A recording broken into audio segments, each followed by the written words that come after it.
Welcome back to the new school year. This is the second part of the CBM reading training, which will cover more specific information and give you a chance to practice and certify your skills as an administrator. As a reminder, CBM reading is an assessment where students read from grade level passages for 1 minute. Today's agenda will include an overview of the administration schedule. You will then view the training video. To prevent extended boredom, the training video has been recreated and condensed to 7 minutes. Each clip within the video is also available with individual links for your review as needed. After the training, you will have an opportunity to log in and practice scoring. This will be facilitated as a whole group. After practicing, the remaining time will be available for you to complete the certification passages and answer any questions. Certification must be completed before you can test students. Due to training involved, standardization, and confidentiality, parent or classroom volunteers may not be used to administer CBM reading.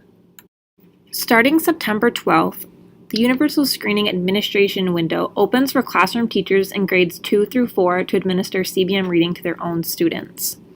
Tier 2 teachers will be administering early reading and early math to kindergarten and first grade.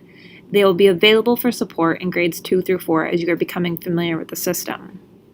In the winter, when first grade students are no longer administered early reading, classroom teachers in grade 1 will also be administering CBM reading to their students. The last few slides within this PowerPoint contain individual links for all the videos shown within the presentation today. Future training and resources will be provided on using the data and reports along with interventions.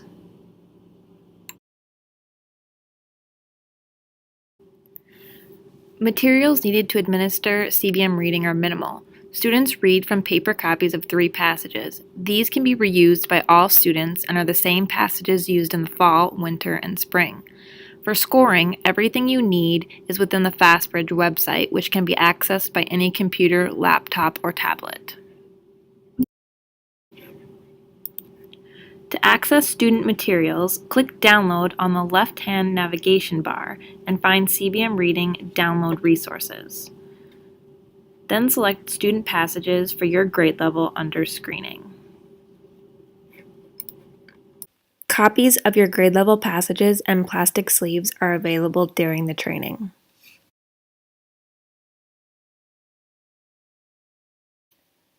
Next, you'll need to log in using your personal username to access the student administration page for your students. To access the FAST website, go to fastbridge.org and then click Log In. On the next screen, you'll see a button to request your password. Most teachers should be able to request their password using their full school email. Once logged in, you should be able to view roster information for your current students.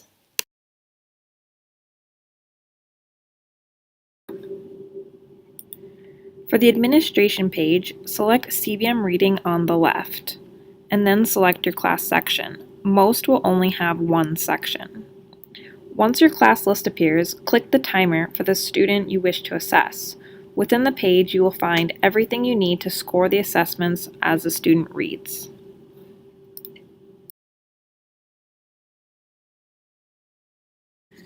During today's training, you will need to access the FastBridge training website. To access training modules, after logging in with your personal login, click the Training tab on the left. Then, under CBM Reading, click Begin. Scroll down to Lesson 6 for the Practice section. After working through the practice administration passages, you will have an opportunity to certify yourself as an administrator. Certification is required before you can screen your own students.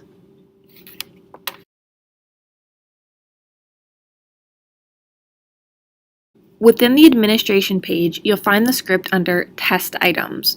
With the paper copy of the first passage in front of the student, point to the title and read the directions in bold. This is a story about Anne. When I say begin, start reading aloud and read across the page. Try to read each word. If you come to a word you don't know, I'll tell it to you. Be sure to do your best reading. Ready? Begin. When the student starts reading, click the Start timer on the left.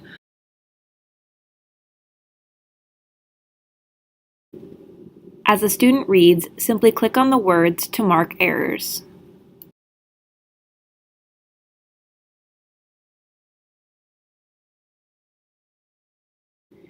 If the student self-corrects, you can select the word again and the red box will disappear. After the 1 minute has finished and the timer has gone off, click the last word red and then select Mark Last Word on the left. You will see it change color. If the last word is also an error, you can click the word again to mark it. Then click Submit at the bottom to go to the next passage. For the second and third passages, you can omit the longer directions and simply say, "This is a story about Kara. Be sure to do your best reading." Scoring details can be found within the administration page. Before we have a chance to practice, I'll review them.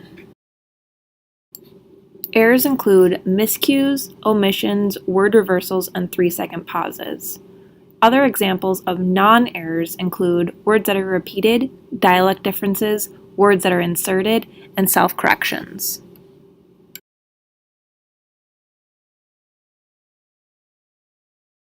Here's the first example. You simply click on the word that was an error. I'll pretend to read.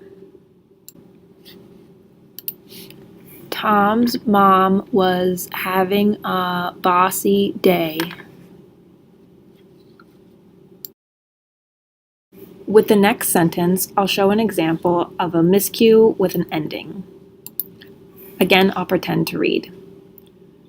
Tom really want to help her out. The ending was dropped on wanted, so I click it as an error. Words skipped are also counted as an error. For example, with the third sentence, he decided to help her with grocery shopping. The is marked as an error because it was skipped.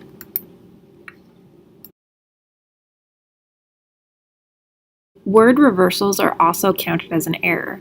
To score a word reversal, you would mark only the first word in the reversal. For example, using the third sentence in the paragraph, I'll pretend to read. She needed to get bread, turkey, milk, vegetables, fruits, and cereal. Turkey is counted as the error.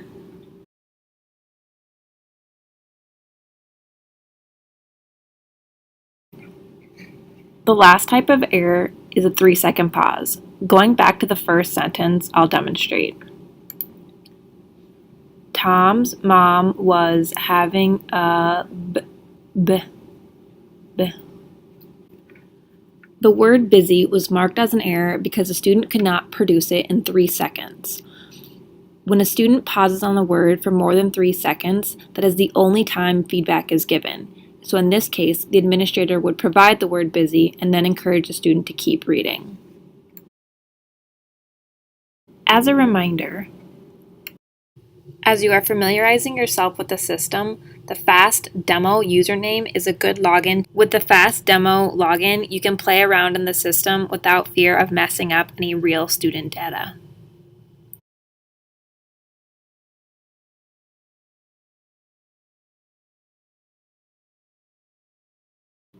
After you log in, navigate to the practice section within the training module.